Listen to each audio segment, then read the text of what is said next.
أعوذ بالله من الشيطان الرجيم. بسم الله الرحمن الرحيم.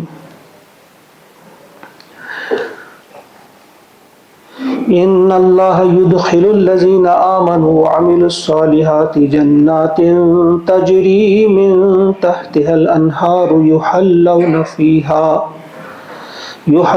فيها من أساور من ذهب ولؤلؤا ولباسهم فيها حرير. صدق اللہ العظیم. معزز حاضرین، سورۃ الحج آیت نمبر 23 آپ کے سامنے پڑھی گئی. انشاءاللہ 3 آیات کا اس وقت ہم مطالعہ کریں گے، آیت نمبر 23، 24 اور 25. یہ سورۃ الحج جو ہے یہ آپ جانتے ہیں کہ پہلے بھی کہا جا چکا ہے.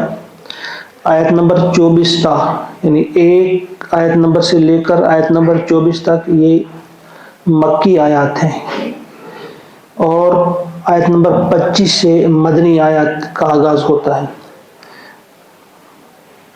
اس وقت جو آپ کے سامنے پڑھی جا رہی ہے یہ سورہ حج کی آیت نمبر 23 اور 24. پہلے ان 2 کا میں بتا دوں گا.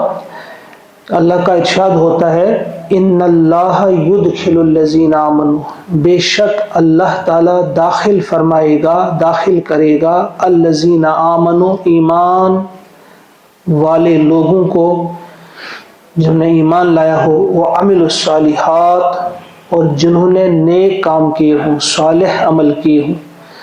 کہاں داخل کرے گا؟ جنات، باغات میں داخل کرے گا. تجری من تحتها الانہار، جن کے نیچے نہریں بہتی ہوں گی، یعنی جن کے دامن میں نہریں رواں ہوں گی. یحلون فیہا، پہنائے جائیں گے اس میں وہ، من اساور، کنگن، من ذہب، سونے کی، سونے کے کنگن وہاں انہیں پہنائے جائیں گے. ولؤلؤا، اور موتی، اور موتی کے زیورات بھی انہیں پہنائے جائیں گے. ولباسہم، اور لباس ہوگا ان کا، فیہا اس میں، حریر، ریشم، یعنی انہیں ریشم کا لباس وہاں پہنایا جائے گا. دیکھیے ایک چیز یاد رکھنی چاہیے، قرآن پاک جو اللہ کا کلام ہے، جمعہ کے موقع پہ آپ نے سنا کہ یہ بھی روح ہے، روح لے کر آئے یعنی جبریل امین، اور روح پر ہی یہ اترتا ہے. تیرے ضمیر پہ جب تک نہ ہو نزول کتاب. آپ سب جانتے ہیں ڈاکٹر اقبال نے اس بات کو واضح کیا ہے کہ جب تک نہ ہماری روح پہ، ہماری ضمیر، ہماری روح پہ اس کا نزول ہو، تب تک کوئی فائدہ دینے والی نہیں. لہذا اللہ کی آیات کو، اللہ کے اس روحانی کلام کو، نوری کلام کو اس انداز سے سمجھنے اور سوچنے کی کوشش کریں کہ روح سنے اور روح سنائے. جگر مراد آبادی کا وہ شعر یاد رکھے، نغمہ وہی ہے نغمہ کہ جس کو روح سنے اور روح سنائے. یہ روح ہے، روح سے سنا ہم نے، روح کو ہی سنانا ہے. تو اس میں دیکھیے اب اللہ تبارک تعالیٰ ہم کو اٹھاتے ہیں اس دنیا سے اور ایک دوسری دنیا میں لے چلتے ہیں جو اصل دنیا ہے. اصل دنیا وہی ہے. فرماتے ہیں اللہ تعالیٰ کہ میں ایسی جو آپ ماننے والے ہوں گے، یقین کرنے والے ہوں گے، اور اس کے بعد اس کے مطابق عمل بھی کریں گے. مانا بھی، ایمان کیا ہوتا ہے؟ ماننا، اور اس کے بعد اس کے مطابق زندگی کو سنوارنا. جب یہ دونوں آپ کام کریں گے تو ایسی جنتیں میں نے آپ کے لیے تیار کی ہیں، تیار کر رکھی ہیں. ایک تو وہاں نہریں رواں ہوں گی، احادیث پاک میں پھر وہ تفصیل ہے، دودھ کی نہریں، شہد کی نہریں، میٹھے پانی کے چشمے، سلسبیل، زنجبیل، مختلف قسم کے الفاظ. اور اس کے علاوہ وہاں پہنائے جائیں گے آپ کو سونے کے کنگن. جو سونے کے کنگن جو ہے یہ کیا ہے؟ آپ یہاں سمجھتے ہوں گے کہ یہاں سونا پہننا جو ہے مرد کے لیے حرام ہے. تو حضور علیہ الصلوۃ والسلام کا فرمان ہے کہ جس نے یہاں سونا پہنا مردوں میں سے، اس کو وہاں سونا نہیں پہنایا جائے گا.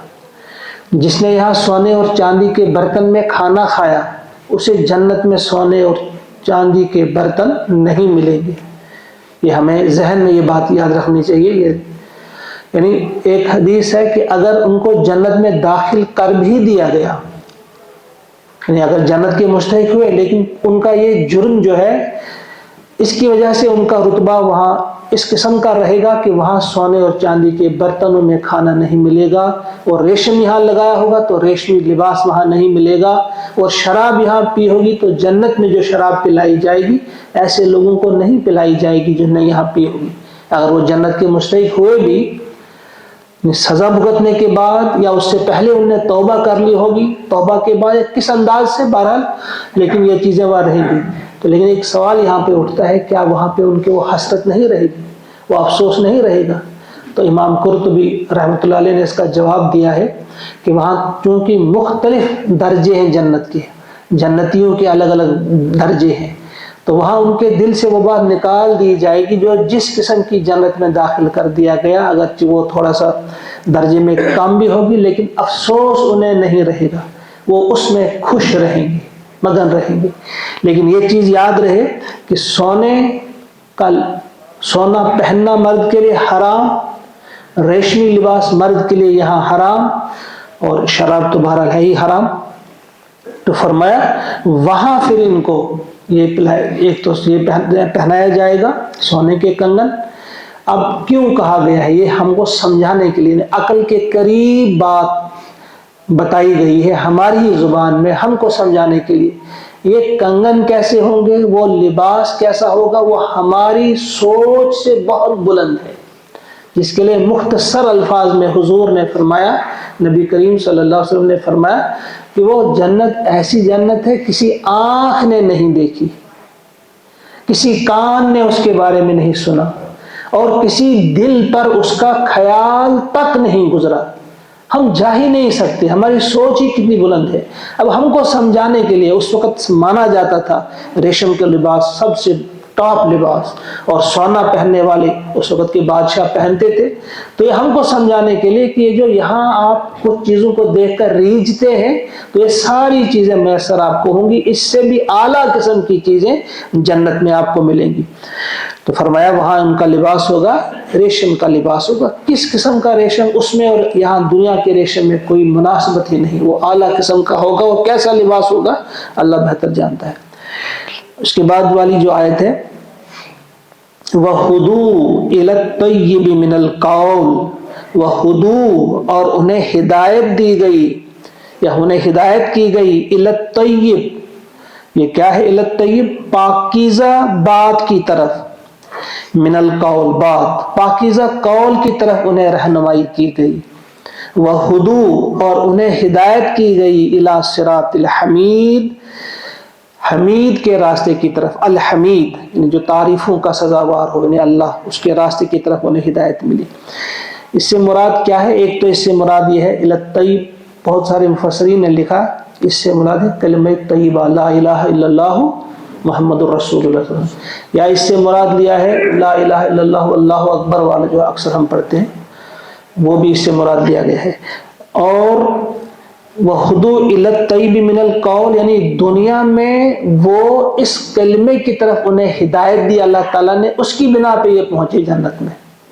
اور کچھ مفسرین نے کہا کہ ایسی جنتوں کی طرف لیا جائے گا انہیں جہاں صرف طیب قول سنیں گے، وہ یہاں کوئی پاکیزہ بات کے علاوہ اور کوئی بات نہیں سنیں گے، بےہودہ بات نہیں ہوگی، گناہ کی بات نہیں ہوگی، وہاں بدتمیزیاں نہیں ہوں گی، وہاں وہ خرمستیاں نہیں ہوں گی. ایسی جگہ پہ کے لیے ان کو ہدایت دی گئی، ان کو ہدایت کی گئی جہاں صرف پاکیزہ باتیں ہوں گی، ستھری باتیں ہوں گی، دل کو پسند آنے والی باتیں ہوں گی. اور اس راستے کی طرف جو اللہ کا راستہ تھا، الحمید کا راستہ، اس راستے کی طرف انہیں. تو اس یہاں اگر اس معنی میں لیا کچھ مفسرین نے کہ یہاں اللہ کے راستے کی طرف لگے، جس راستے پہ چل کر وہ اللہ کی جنت میں پہنچے. تو دوسرا مطلب یہ کہ وہاں جو ان کے لیے گھر بنائی گئی ہے، جو وہاں ان کے لیے جنت بنائی گئی ہے تعریفوں سے بھری، جس طرح بیت الحمد بھی ایک گھر ہوگا وہاں، جس نے یہاں اللہ کی حمد کی ہوگی اچھے انداز میں، اس کے لیے وہاں بیت الحمد تیار، جو تعریفیں کرنے والا ہو اللہ تعالیٰ کی، اس کے لیے وہاں ہوگا بیت الحمد. اس کو وہاں کے لیے ہدایت دی گئی ہے. یہ یہاں پہ آپ 24 آیت نمبر ختم ہوئی. آپ سمجھو کہ یہاں تک سورہ حج کی جو آیات تھی یہ مکی آیات تھی. اب یہ والی آیت ایک اور پڑھیں گے ہم تو یہ مدنی آیت، یہاں سے مدنی آیات کا آغاز ہوتا ہے. فرمایا ان الذین کفروا، بے شک جن لوگوں نے کفر کیا، وَيَصُدُّونَ عَن سَبِيلِ اللَّهِ، اور روکتے ہیں اللہ کی راہ سے، وَالْمَسْجِدِ الْحَرَامِ، اور مسجد حرام سے روکتے ہیں، الَّذِي، وہ مسجد حرام جو کہ جعلناہ، جس کو ہم نے بنایا ہے، مقرر کیا ہے، للناس، لوگوں کے لیے، سواء، برابر، العاکف فیہ، چاہے وہاں کے رہنے والے ہوں، مقیم ہوں ان کے لیے، والباد، یا پردیسی ہوں، جن کو ہم آفاقی کہتے ہیں، وہ مقیم ہوں وہاں کے رہنے والے ہوں یا باہر کے رہنے والے ہوں، ان کے حقوق وہاں پہ برابر ہیں. وہ کسی خاندان، کسی ملک، کسی بادشاہ، کسی قریشی، کسی ہاشمی کی مخصوص جاگیر نہیں ہے، بلکہ اس میں حقوق جو ہے سب کے برابر ہیں، چاہے وہ وہاں کے رہنے والے ہوں یا باہر کے رہنے والے ہوں. العاکف، رہنے والا ہوتا ہے، فی، اس میں، یعنی مقیم ہو، وہاں کا رہنے والا ہو. والباد، بعد پردیسی کو کہتے ہیں، آفاقی ہو وہ. وَمَن يُرِدْ فِيهِ، اور جس نے ارادہ کیا، فی، اس میں، کہاں، کس میں، بیت الحرام میں، حرم پاک میں. وَمَن يُرِدْ فِيهِ بِإِلْحَادٍ، گمراہی کا، بِظُلْمٍ، ظلم کے ساتھ، نُذِقْهُ، ہم چکھائیں گے اسے، من عذاب علیم، دردناک عذاب، اسے مزہ چکھائیں گے ہم دردناک عذاب کا. اب یہ والی آیت جو اس میں واضح ہے کہ یہ کن کے لیے ہے؟ قریش مکہ کے لیے. حضور علیہ السلام آپ کے ساتھی عمرہ کرنے کے لیے گئے، انہیں روک دیا گیا، صلح حدیبیہ جس کے بعد ہوئی. ان پر پابندی تھی کہ وہ حج نہیں کر سکتے تھے، مکہ میں نہیں آ سکتے تھے، مسجد حرام کے نزدیک نہیں جا سکتے تھے، طواف نہیں کر سکتے تھے. تو فرمایا کہ یہ جو جن لوگوں نے کفر کیا اور انہیں روکا اللہ کی راہ سے، تو یہ یاد رکھیں کس بیت حرام سے، کس حرمت والے گھر سے انہوں نے روکا، وہ گھر جس کے رہنے والے یعنی مقیم ہوں، وہاں کے لوگ ہوں یا باہر کے، ان پر اس کے برابر کے حقوق ہیں. یہ جو آیت ہے اس سے بہت سارے مسائل نکالے ہیں فقہا نے. ہمارے ذہن میں بھی کچھ چیزیں رہنی چاہیے، مختصر، زیادہ نہیں کہوں گا میں. وہ یہ ہے کہ مسجد حرام سے یہاں کچھ مفسرین نے صرف مسجد مراد لی ہے، لیکن کچھ نے لیا ہے اس سے مراد پورا حرم مکہ. اور پھر جب پورا مراد لیا ہے، اب کیا اس کے جو حقوق ہیں کس انداز سے برابر ہیں، کس لحاظ سے برابر ہیں. یہ دو قسم کے گروہ ہیں. حضرت امام شافعی رحمۃ اللہ علیہ فرماتے ہیں کہ اس سے مراد کیا ہے کہ یہاں کے جو رہنے والے ہیں اور باہر کے رہنے والے جو ہیں، عبادت کی حد تک وہ ان کے حقوق برابر ہیں، لیکن جو زمینیں ہیں وہاں کی، جو ان کے مکانات ہیں، ان پر حق جو ہے وہاں کے لوگوں ہی کا ہے، وہ سب کے لیے برابر نہیں ہے. اور دلیل ان کے پاس یہ ہے، امام شافعی کے پاس دلیل یہ ہے، وہ فرماتے ہیں کہ فاروق اعظم رضی اللہ تعالیٰ عنہ کے دور میں جب وہاں جیل تعمیر کرنے کی ضرورت پڑی تو انہوں نے وہاں کا ایک مکان صفوان بن امیہ سے خریدا. وہ 4000 درہم میں وہ مکان خریدا، جس پر تعمیر کیا گیا پھر جیل. کہا چونکہ یہ اس کی ذاتی ملکیت تھی اس لیے وہ بیچ سکا، لہذا اس سے مراد وہ باقی زمینیں یا مکانات نہیں ہیں، بلکہ عبادات کی حد تک وہ برابر ہے. یہ امام شافعی کا مذہب ہے، امام شافعی کا یہی قول ہے. اس کے برعکس دوسرا گروہ جو ہے وہ کہتا ہے کہ نہیں، یہ جو وہاں کی زمینیں ہیں پورے مکہ کی، کیونکہ حج جب انسان کرتا ہے صرف بیت الحرام کے جو مسجد حرام ہے وہیں تک محدود نہیں، پھر وہاں سے باہر بھی صفا مروہ بھی جانا پڑتا ہے، پھر وہاں منی میں جانا پڑتا ہے، مزدلفہ میں جانا پڑتا ہے، مشعر حرام میں جانا پڑتا ہے، عرفات میں جانا پڑتا ہے. تو ان کے نزدیک سارا وہ اس میں آ جاتا ہے. اور اس گروہ میں امام ابو حنیفہ بھی ہیں، امام احمد ابن حنبل بھی ہیں اور امام مالک بھی ہیں. اور بھی بہت سارے علماء ہیں، وہ کہتے ہیں کہ وہاں کی جو مکہ کی جو زمین بھی ہے، وہاں کے مکانات بھی جو ہیں، ان میں سب کے حقوق برابر ہیں، لہذا وہاں کسی کے لیے جائز نہیں کہ وہ وہاں، خصوصاً جب حجاج کرام جائیں تو ان سے وہ کرایہ لیں، وہ کہتے ہیں ان کا کرایہ لینا بھی حرام ہے، یہ تو سب کا ہے۔ حضور کے فرمان کہا جاتا ہے کہ حضور کا یہ حکم تھا کہ جو یہاں آئے اپنے دروازے کھلے رکھو، اور جب حج کے لیے کوئی آئے۔ اب دیکھیں دلیل کیا ان کے پاس ہے، ابراہیم نخعی رحمۃ اللہ علیہ کی روایت ہے، انہوں نے کہا کہ حضور نے فرمایا مکہ کو اللہ نے حرم قرار دیا ہے، اس کی زمین کو بیچنا اور اس کے مکانوں کا کرایہ وصول کرنا حلال نہیں۔ حضرت عبداللہ ابن عمر رضی اللہ تعالیٰ عنہ فرماتے ہیں کہ حضرت عمر نے حکم دیا تھا کہ حج کے زمانے میں مکہ کا کوئی بھی شخص اپنا دروازہ بند نہ کرے، صحن کھلے چھوڑ دینے کا حکم دیا، اور دروازے لگانے سے آپ نے منع کیا، آپ دروازہ لگائیں گے ہی نہیں۔ صرف سہیل بن عمرو رضی اللہ تعالیٰ عنہ کو انہیں اجازت دی تھی کہ وہ اپنے صحن میں دروازہ رکھیں، کیونکہ تجارت کاروبار کے لیے کافی اونٹ ان کے پاس تھے، ان کو وہاں باندھنا ہوتا تھا، ان کو اجازت تھی۔ اور ایک اور دلیل وہ دیتے ہیں کہ حضرت عمر بن عبد العزیز رحمۃ اللہ تعالی علیہ، انہوں نے جو امیر مکہ تھے ان کے نام ایک خط لکھا، اور اس خط میں انہوں نے لکھا تھا کہ جو حج کے لیے لوگ آتے ہیں، یہ یہاں پہ ٹھہرتے ہیں، ان سے بالکل بھی کرایہ وصول نہ کیا جائے کیونکہ یہ حرام ہے۔ یہی الفاظ ہیں کہ ان سے مکانات کا کرایہ نہ لیا جائے کیونکہ یہ حرام ہے۔ اسی لیے امام مالک، ابو حنیفہ، سفیان ثوری، امام احمد بن حنبل وغیرہ کی یہی رائے ہے، خصوصاً حج کے زمانے میں بالکل بھی اجازت نہیں ہے کہ کرایہ لیا جائے۔ تو صاحب تفہیم القرآن سید مودودی علیہ الرحمہ لکھتے ہیں کہ میرے نزدیک بھی یہی مسلک کتاب و سنت سے قریب تر ہے، کیونکہ حج اس لیے اللہ تعالیٰ نے فرض نہیں کیا ہے کہ حجاج سے خوب کرایہ وصول کر کے ان کو لوٹا جائے، بلکہ یہ وقف عام ہے۔